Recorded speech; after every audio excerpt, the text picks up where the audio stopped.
Hey everybody, sorry I missed last month, but this month I am back with the Stamp and Stencil Savvy, and I'm going to be using, I don't know if you can see it, a stencil. We're doing a repeating pattern. So I have a stencil from Art and Creative Studio, and I'm going to use this to create a repeating pattern on a page as a background, and then we're going to use that to build upon. So thanks for watching, and I will put you on fast forward and we'll see how it turns out.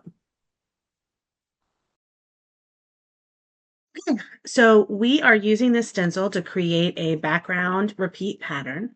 This is a really fun stencil that I just got recently, so I really wanted to try it. I thought it would be fun.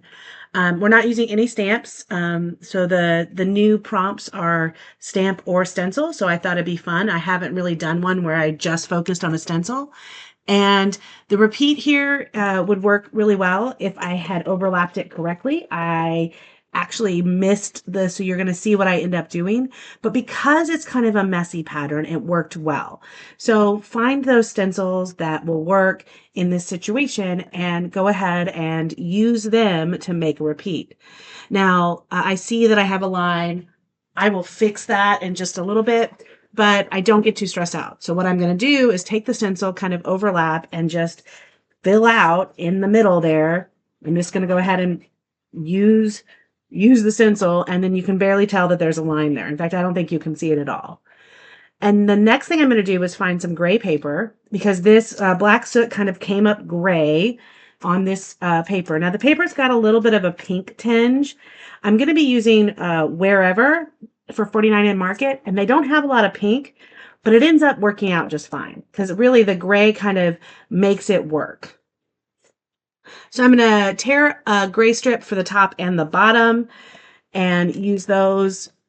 And then the main embellishments I'm going to have are, once again, still fighting with the end of this roll. It's getting there. We're going to get rid of this roll probably the next time.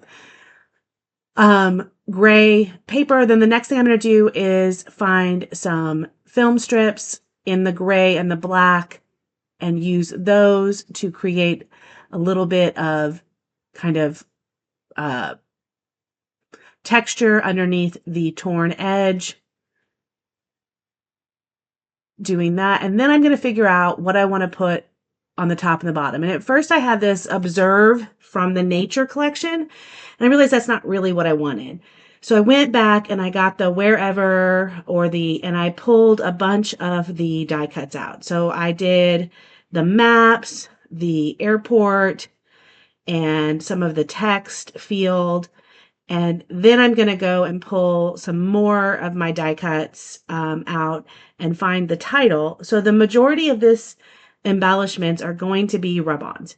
And these rub-ons work perfectly. They're easy to use. And it's one of those things that I recommend doing nowadays is just figuring out what works for you and using that on your layouts. For me, in this particular situation, these rub-ons worked.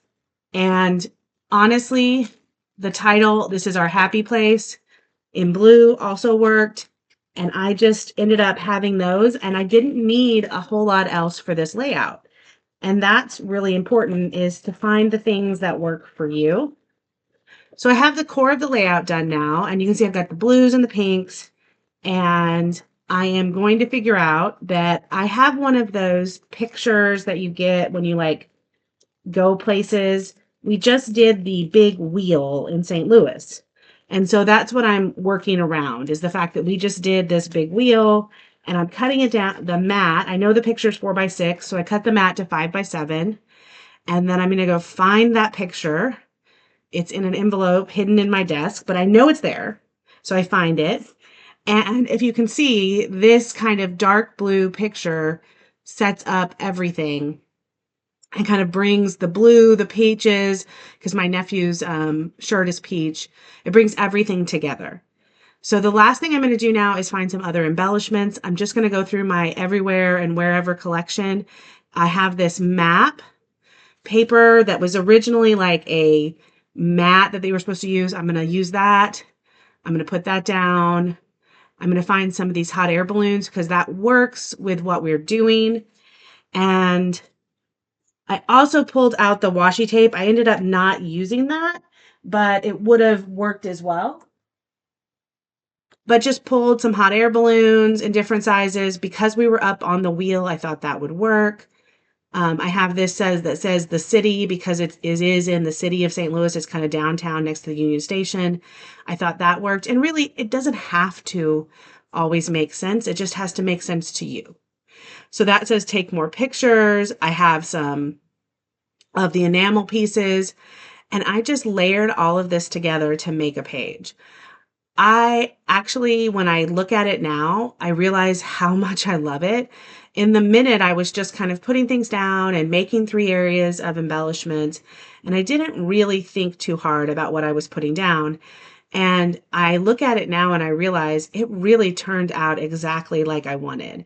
Adding a little bit more of that map to that side, and then finding just a little extra piece of this uh, frame to try to use it all up. And really, full disclosure, everything I'm doing is just trying to use things up. I have this old collection that I haven't used. I have all these die cuts, and I just really want to use them up. And this was a perfect opportunity to do that. And the background paper, having that repeat stenciling, which was the prompt, really helped bring everything together because it added that gray and it made the background kind of fit with some of the, I'm going to say, vintage photo situations. So in just a second, you're going to see a close-up of the page, and I hope you enjoyed it. I'll see you next month when we use some more stamps and stencils. Thanks, everyone.